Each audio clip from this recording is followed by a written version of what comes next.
তো আমরা হচ্ছে বাইন্যান্সে ঢুকবো। ফার্স্ট অফ অল বাইন্যান্সে ঢুকে যাওয়ার পরে বাইন্যান্সে এখানে দেখবেন সবার নিচে কর্নারে ওয়ালেট সেকশনস, ওয়ালেট নামে একটা লেখা আছে, একদম নিচে কর্নারে দেখতে পাবেন ওয়ালেট। ওই ওয়ালেট অপশনে হচ্ছে ক্লিক করবেন। ক্লিক করে দেওয়ার পরে এখানে আসে হচ্ছে ফান্ডিং, ওই যে ফান্ডিং অপশনে ক্লিক করবেন। আমি যেহেতু ইউএসডিটিতে ক্লিক করবেন।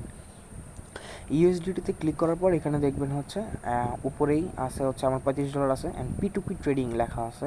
যেহেতু আমরা P2P ট্রেডিংয়ের মাধ্যমে নিব, P2P ট্রেডিংয়ে ক্লিক করবেন। আর P2P ট্রেডিংয়ে নিতে হলে অবশ্যই অ্যাকাউন্টটা এনআইডি দিয়ে ভেরিফাই করতে হবে। তারপর সেল করবো, যেহেতু আমি সেল অপশনে ক্লিক করলাম। তারপর এই যে দেখছেন এই অ্যাকাউন্টে ক্লিক করবেন। অ্যাকাউন্টে ক্লিক করার পর এখানে আপনার অ্যামাউন্টটা দেবেন। আমি 4000 টাকা হচ্ছে উইথড্র দিব বাংলা টাকায়। আর বিকাশ নগদের মাধ্যমে বিকাশ নগদটা সিলেক্ট করলাম। তারপর কনফার্ম অপশন আছে, কনফার্মটা সিলেক্ট করে দেবেন। দেখেন প্রথম এখানে সবগুলো সেলার চলে আসছে, আর প্রথমটার রেটই ভালো দেখাচ্ছিল 118 টাকা 86 পয়সা। তো এখানে সেল অপশনে ক্লিক করে দেবেন। 118 টাকা 86 পয়সা আছে, আর সে 4000 টাকাতে শুরু করে। ওকে, তো এখানে আমি $35 সেল দিব, $35। আর $35 আসতে আসতে 4170 টাকা। ওকে, এখন আমি এখান থেকে হচ্ছে এখানে নগদ নাম্বার বা বিকাশ নাম্বার আপনার সেট করে নেবেন, না করা থাকলে অ্যাড নগদে গিয়ে তারপর হচ্ছে প্লেস অর্ডারে আছে, প্লেস অর্ডারে ক্লিক করবেন। সব কিছু ঠিকঠাক, হ্যাঁ সব কিছু ঠিকঠাক আছে। এখন আমি হচ্ছে প্লেস অর্ডারে ক্লিক করে দেবো। প্লেস অর্ডারে ক্লিক করে দেওয়ার পর দেখেন বিডি ভেন্ডর, তো এখানে সাথে চ্যাট অপশন আছে। চ্যাট অপশনে গিয়ে আপনি তার মেসেজ দিতে পারবেন, কিন্তু ভাই মেসেজ দেওয়ার দরকার হয় না। মোটামুটি মনে করেন যে 1 মিনিটের মধ্যে আপনারা পেমেন্ট দিয়ে দিবে।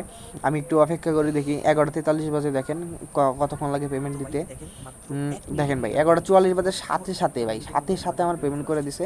আর পেমেন্ট করে দেওয়ার সাথে সাথে আপনি পেমেন্ট রিসিভ যে অপশনটা আছে এখানে ক্লিক করবেন না, আপনি নগদে ঢুকবেন। আপনার নগদে ঢুকে আপনি আগে আপনার দেখবেন যে আপনি যেটা উইথড্র দিয়েছিলেন সে টাকাটা পাইছেন কিনা। হ্যাঁ ভাই দেখছেন আমি 4170 টাকা অর্ডার দিয়েছিলাম, পেয়ে গেছি। তো এটা পেয়ে যাওয়ার পর তারপর পেমেন্ট রিসিপ্ট অপশনে ক্লিক করবেন।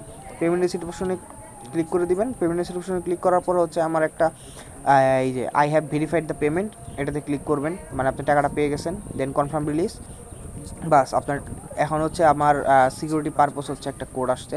যাই হোক, কোডটা আমি দিয়ে দিই। কোডটা দিয়ে দেওয়ার পরে হচ্ছে আপনার $35 আপনার ওই ব্যালেন্স থেকে, ফান্ডিং ব্যালেন্স থেকে কেটে নেবে। অ্যান্ড দেখেন আমার সেল করা ডলারটা সেল করা ডান, এবং এটা আমার নগদে চলে আসছে। সো ভিডিওটা ভালো লাগলে অবশ্যই সাবস্ক্রাইব করবেন চ্যানেলটা। আর যদি কোনো কিছু জানার থাকে তাহলে অবশ্যই কমেন্টে বলবেন। ধন্যবাদ।